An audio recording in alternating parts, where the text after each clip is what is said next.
Entre la FPS, mais je parle en mon nom. Je voulais attirer votre attention sur le fait qu'aucun des intervenants n'a parlé de Gaza. Je pense que c'est très important. Enfin, Vanina, tu as juste mentionné le mur de fer, effectivement, qui est en train d'être construit pour isoler encore plus le peuple palestinien de Gaza. Je pense que c'est très important de connaître votre opinion. Il faut, je rappelle quand même que de cloîtrer un peuple, 1,5 million de personnes ou 1,7 million est complètement contraire à toute l'égalité. Et il y a eu, je crois que l'Union européenne vient de se prononcer, n'est-ce pas, contre ce blocus. Ça n'empêche rien ne se passe. Hein, les déclarations, c'est pour ça qu'il faut des actes. Il faut des actes, donc on réclame. Que ce soit dit, il ne faut pas aussi oublier que quand le Hamas a gagné les élections, on a boycotté. Je veux dire, le vote démocratique du peuple palestinien n'a jamais été respecté. Et le Hamas n'est pas qu'un groupe. Ils ont fait un choix quand même de se présenter à des élections.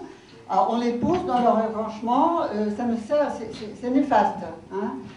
Vraiment, c'est inadmissible, donc j'aimerais bien vous entendre. Sur Gaza et sur le blocus, évidemment que les propos que vous avez tenus, nous aurions pu avoir les mêmes. Et nous souhaitons que demain, le Conseil régional d'Île-de-France appelle beaucoup plus fermement, je ne sais pas s'il l'a fait par le passé, sans doute non, appelle à la levée du blocus de Gaza. D'ailleurs, il faudrait sans doute que dès les premières sessions du Conseil régional, dans la nouvelle mandature qui va s'ouvrir, des vœux soient votés dans ce sens-là. En tout cas, nous sommes tout à fait disposés à être à l'initiative d'une telle proposition. Voilà. Sur Gaza, ce blocus, et je crois que l'Union européenne a pris une position très forte là-dessus, il n'est pas acceptable, mais je dirais que c'est encore plus dur que cela, c'est-à-dire que même les corridors humanitaires ne peuvent pas toujours passer. Le minimum, c'est que les corridors humanitaires puissent passer. C'est le minimum. Et sur ce point, il faut continuer, il faut le dire, il faut le faire savoir lorsque ça rapidement, mais en même temps, je pense en avoir un petit peu parlé, pour le coup, quand j'ai fait ma présentation, parce que le NPA s'est quand même pleinement investi dans la marche sur Gaza, dont un des objectifs, c'était d'exiger la levée du blocus et des sanctions contre Israël, donc ça, c'est la première chose. La deuxième chose, je l'ai dit aussi, c'est que, contrairement effectivement au discours dominant pour légitimer ce blocus, etc., je pense que derrière ça, c'est vraiment la volonté d'écraser la résistance. Et donc il y a une importance et un enjeu crucial à essayer de se battre pour lever le blocus de Gaza. Et la dernière chose par rapport à la question plus précise sur l'appréciation vis-à-vis du Hamas, le NPA n'existait pas quand le Hamas a gagné. Par contre, j'appartenais à une organisation qui a lancé le NPA, qui était la FCR. Nous n'avons absolument pas boycotté. Voilà, à partir du moment où on revendique le principe de l'autodétermination et que le gouvernement a été démocratiquement élu, voilà, on peut en penser ce qu'on veut, mais moi je m'attache surtout à ce qui se passe au niveau de notre gouvernement à nous. À Gaza, donc j'étais aussi avec Vanina à la marche au Caire, donc au mois de janvier. Donc on a apporté notre soutien donc cette marche qui devait aller vers Gaza, qui n'a pas pu y aller à cause du gouvernement égyptien, malheureusement, qui protestait bien sûr contre la situation de blocus de Gaza.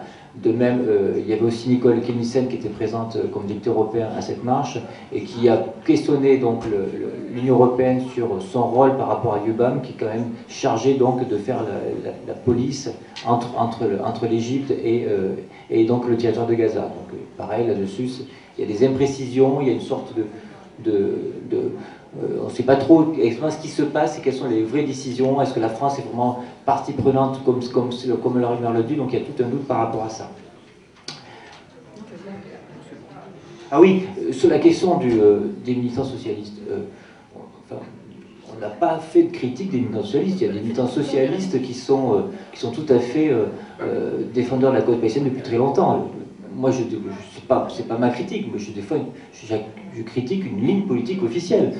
Ayant été en négociation avec le Parti socialiste, la ligne officielle du Parti socialiste n'est pas celle que nous défendons ici.